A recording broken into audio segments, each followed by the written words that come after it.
Citius, Altius, Fortius.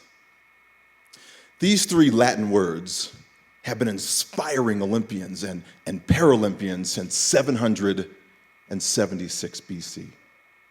Citius, Altius, Fortius. Swifter, higher, stronger.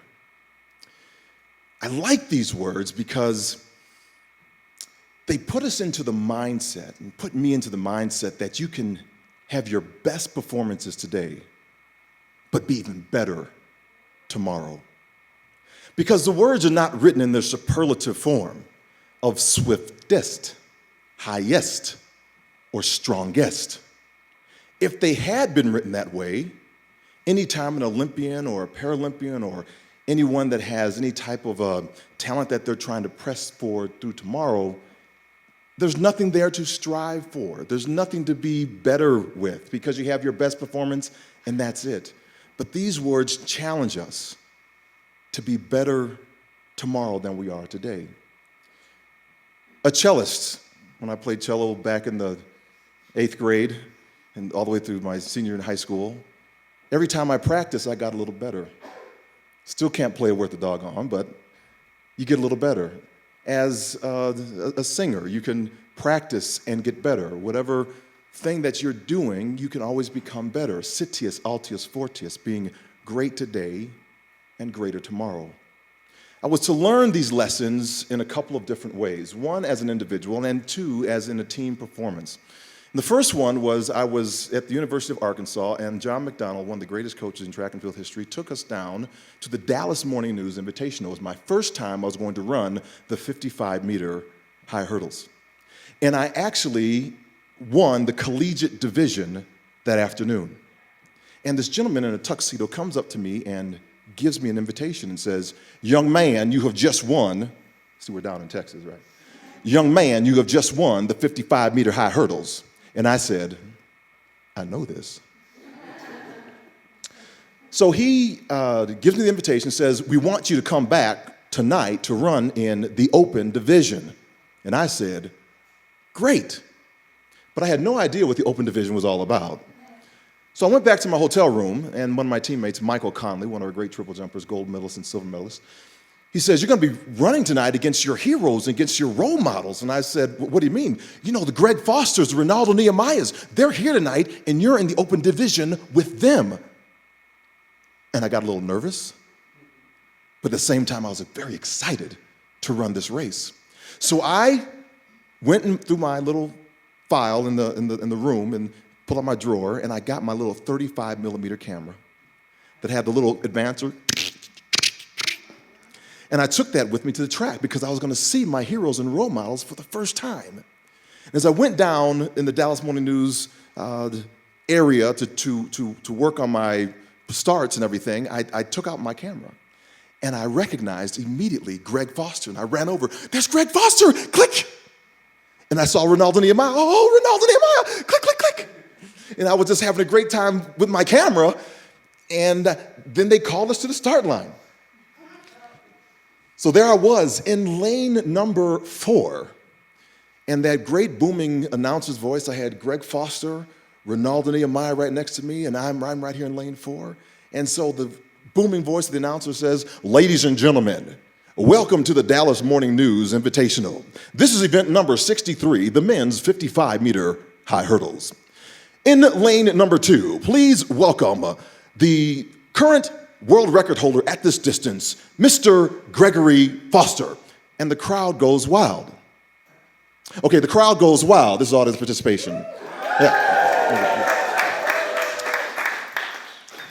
In lane number 3, he's just returned back from the San Francisco 49ers. He is the first person to run under 13 seconds in the 110-meter high hurdle distance. Please welcome Mr. Ronaldo Nehemiah. Crowd goes wild.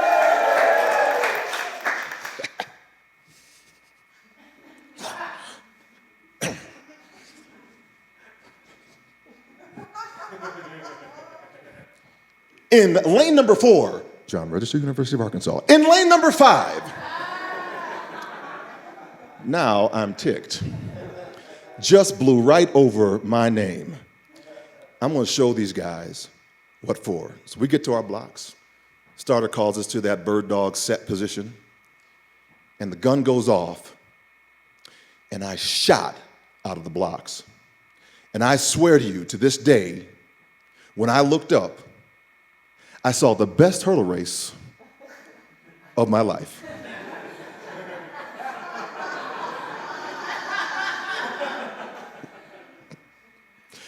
So at the end of the race, there I stood in a state of euphoric dissidence. I had done a superb job of running that afternoon, but I didn't have a great performance. I had run against my heroes and role models, but now I was dejected because they just wiped me clean over those 5 barriers. And as I sat down in a chair and took my seat, readjusting my spikes, a woman comes over and she sits down next to me. And through her gum popping and roll necking and all this stuff, she said to me, "Young man, I saw you this afternoon, and I saw you win the 55-meter high hurdles.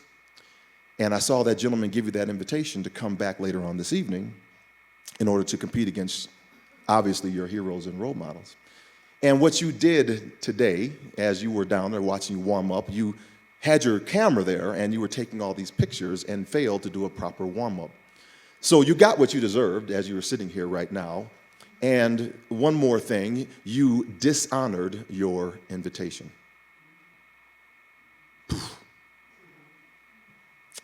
She said, "What you need to do, young man, is you need to take those pictures, develop them, go back to Arkansas, put them up on your wall, circle bullseyes around them, come back here next year and beat them."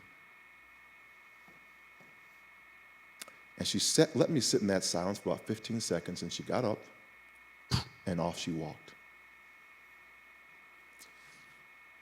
On the ride home, Mike Conley said, who had witnessed the exchange, "What was Jeanette Bolden talking to you about?" Now, Jeanette Bolden was our 4x100-meter gold medalist from the 1988 Olympic Games, 1984 Olympic Games in Los Angeles. And she had taken time out of her schedule just to come down and pour into me this kind of butt kicking, and got up and walked away. So I did what Jeanette said. I took those pictures home, I put them up on my wall, I circled bullseyes around Greg Foster and Ronaldo Nehemiah, and I came back the next year at the Dallas Morning News Invitational, and I again won the collegiate division of those high hurdles. And when I got that invitation, I went down in the basement, I left my camera in the hotel room. And I did my proper warm-up, and I got to the start line, and again, the announcer blew right over my name. But I was ready. And when we came to that bird dog start, and the gun went off, I looked up, and I was leading over the first hurdle. And I led over the second hurdle. And I swear to you, to this day, it was then, as I approached the third hurdle, I saw the second best hurdle race of my life.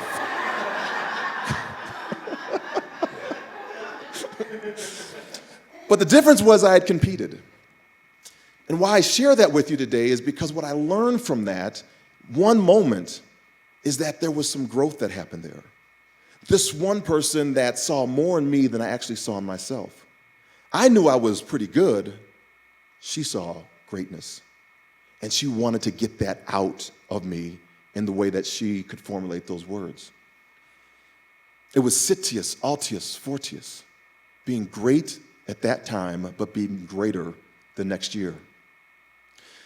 The second part of this is about sustainable growth. How do you keep that momentum going? Once you have it, once I had it, how do I continue to move forward with that press of understanding this kind of new normal?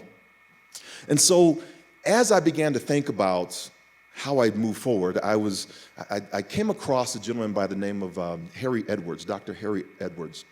And there's a philosophy that Dr. Harry Edwards has as a sociologist, works for the San Francisco 49ers, of sustainable growth, sustainable change. How do you keep it going? And one of the things he says is that there are 3 things that need to happen. One, you have to have a talented, developed pipeline of talent that is moving forward. The second thing you have to have is a pervasive demand. The pervasive demand is that if somebody sees something wrong, There's a press upon a group of people to change that which is wrong. And the third thing is the institution that needs to actually change has to want to change. Without any of those three things, you do not have a sustainable change model. Case in point, you go back and you look at Augusta Nationals. Augusta Nationals back in 2012 did not allow women into the golf course. And for the first time, the woman that was leading the Xerox Foundation, or the Xerox corporate sponsors of the event, for the first time was a woman. All the other men that were in that position before her were awarded the green jacket for honorary membership into the club, but she was not. So you have a pipeline of talent of these, of course, women that are able to play golf and are rich enough to get into Augusta. And you have a pervasive demand now that says, we need to fix this and change it. Now, we're talking 2012. But the institution that wants to change is citing all these rules, laws, and regulations about, well, the Boy Scouts are the Boy Scouts because they only have this, and the Girl Scouts remain the Girl Scouts. We're going to cite those same reasons for having our all-men's club.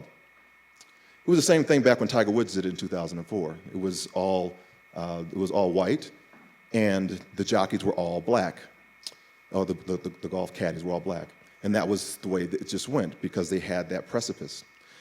So what they did to bow to the pervasive demand was they allowed two women in. They allowed Darla Moore, a brilliant businesswoman, and Condoleezza Rice, former Secretary of State now at Stanford. And those two were allowed in, but did that actually change Augusta? 2014, we now have it. It's now open, but we still only have very few women that are actually playing, unless they're playing along with a man that is a member of the club. So what you get is a status quo. What we get is a status quo. We get a quota system if you don't have that. The way it should work is how the University of Arkansas's John McDonnell did it. He saw that he wanted to win these 42 national championships, and I was a part of 4 of those championship teams. And what he did was, if you look at a track and field team is very diverse. You have the horizontal jumpers, you have the high jumpers, the vertical jumpers, you have distance runners, you have weight throwers, you have hurdlers, you have short sprinters, you have long sprinters, you have the long distance runners, and everybody has a different body shape and different body type, and they come from all across the country. It's a very diverse group. So John got these folks together, and he took us up the mountain to make a trail for the distance runners, a half-mile loop, widening out the trail up in the woods of Arkansas. Now, I'm a city kid from Chicago, Illinois, and there are critters up in the mountains in Fayetteville, Arkansas.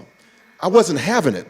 I had never sawed down a tree, and I'd never seen a snake fall out of a tree as I was sawing it. And seeing a snake outside of a zoo was just a foreign concept to me. I wanted to run in the opposite direction. Why do I have to saw down these trees and keep this trail wide for the distance runners? They run distance. I run hurdles. I long jump. I don't do this stuff.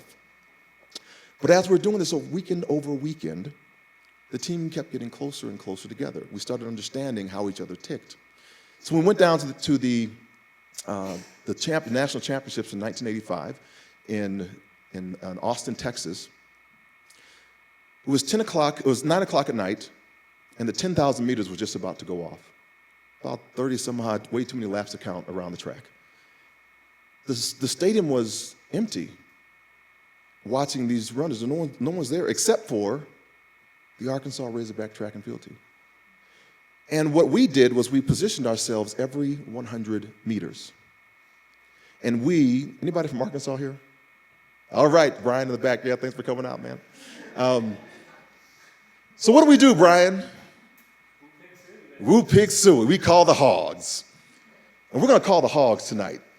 Every 100 meters, we will call the Hogs. And it goes something like this. I'm going to raise my hands. You're going to say, woo. All right? And I'm going to come down like this. You're going to say, pig. And when I raise them up again, you're going to say, suey. All right? We're going to do that 3 times. All right? Ready? The last time I'm going to do it, you're going to punch it off with a big razorback. Okay, here we go.